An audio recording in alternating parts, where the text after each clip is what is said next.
Could I first start by saying thank you to the protesters outside today for coming and demonstrating democratically your concerns over the resident parking schemes. And I think also that has to be extended, those thanks to the protesters who are representing the Palestinian cause, who with good humour accepted the fact in very sensitive times that a tank turned up on the doorstep of the council house. We all know that the preferred communication tool of the mayor is Twitter, because you can, of course, give meaningful answers to important issues in 140 characters.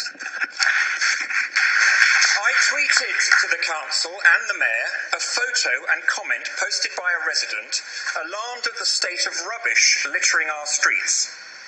Our poor waste collection and street cleaning will discredit our green capital crown, I said.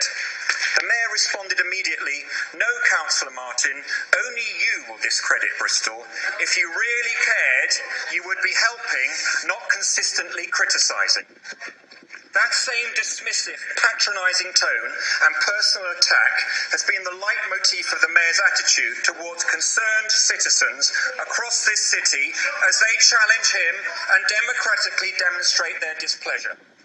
Dismissive of mothers' concerns over the closure of Hengrove Park, dismissive of the concerns of residents plagued by flies, dismissive of the disabled blue badge holders' plea for fairness, dismissive of concerns voiced over the selling off of the port, and dismissive, divisive, defensive and downright rude to residents and businesses who have challenged him over residents' parking zones.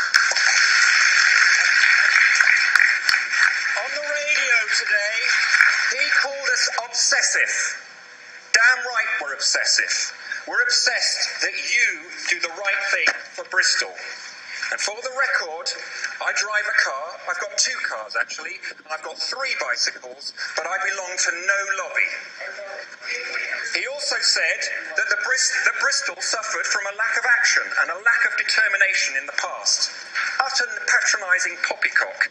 The mayor repeatedly paints this negative picture of a city in ruins. He inherited the green capital. New council houses, green flag status for our parks, the highest recycling rates, new libraries, new schools, M-Shed, and a new portway, park and ride, funded and budgeted for trains to go backwards and forwards to Clifton Down. That should have opened last year. I could go on, but I don't want to sound obsessive. Previous administrations gave people the choice with consultations over RPZ. A democratic yes or no. We worked with residents to shape the schemes around their needs. We costed it at 30 quid and capped it at 3 years. Our schemes were cost neutral with a view to, once being paid off, possibly reducing the permit costs. Compare that with Mayor Ferguson's schemes. Imposition versus consent. It's been all stick and no carrot. It's all been argument without the release of data or credible evidence. And that is what frustrates and concerns the many who have signed this petition. We have all been helping Mayor Ferguson, but where is your response to the cross-party working group can you sum up now, please, on RPZ? The recommendations were contained therein with the expectation at the end of March, which is what you promised, you would be sending us a response. It's no surprise that we haven't had a response before today's debate or petition. Is the mayor's silence utter contempt for protest, or a deliberate demonstration that Mayor Ferguson simply doesn't have confidence in his own ability to respond?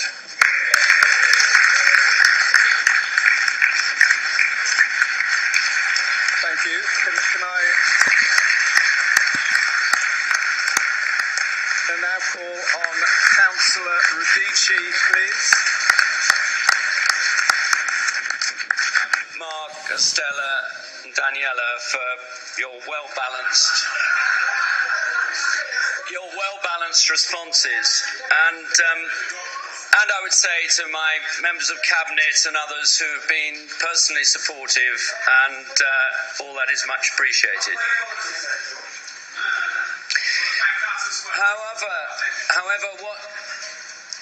However, what does strike me as strange is the very bitter criticism that I got from the Liberal Democrat spokesman.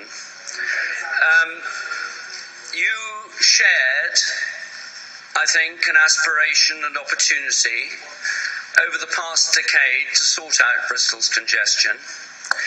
Indeed, you had very similar plans to those you now criticise. You know that, however it was done, there would be similar levels of protest and demonstration, but I'm prepared to take it on the chin. In essence, we agree in so many ways. You know what has to be done to provide a better quality of life for residents and for traders. Cleaner, healthier air and safer streets for our kids and communities. I welcome and embrace constructive criticism. And you can laugh, but I do. I go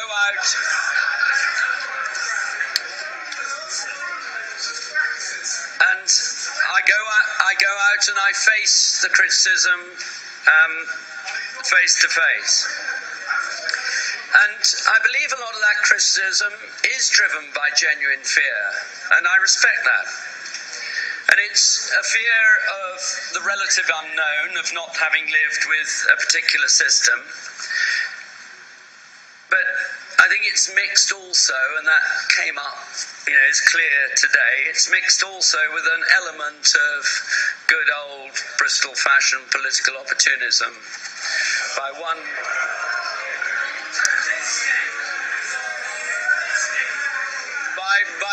particular element of this council.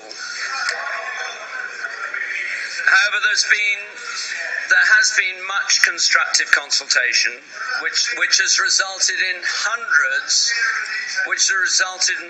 of changes, and I completely refute the rather silly accusation of one size fits all, which is totally disproved by the reaction that we've had to the consultation. I acknowledge the strength of feeling, which is demonstrated by a tank and some people following it. But I'm absolutely resolved to leave Bristol a better, cleaner, safer place than I found it. And I'm not going to be thrown off course by the loudness of the voices that are the minority that oppose these things. So, people voted for a different form of leadership in Bristol, and they are getting a different form of leadership, and it is respected nationally, it's respected internationally, that Bristol is punching above its weight as a result. And I'm absolutely sure that by focusing on Bristol's prosperity and good health, that we will, as a result of these measures, leave Bristol a much better place than all of us found it. Thank you very much.